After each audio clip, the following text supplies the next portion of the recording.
So the 16-pound Purina 1 cat chow. Look at this.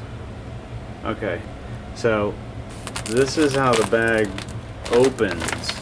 If you use this, see this red strip back here? So there's another red strip that I peeled off.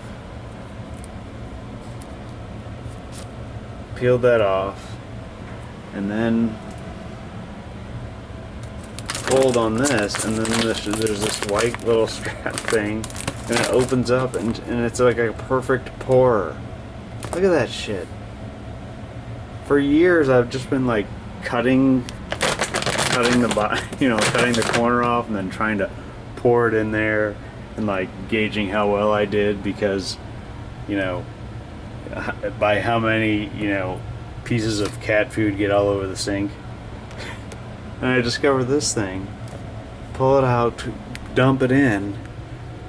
Nothing. Look at that. No cat food kernels anywhere.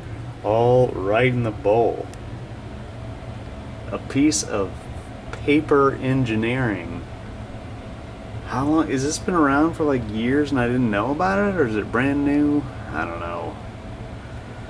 The perfect pour.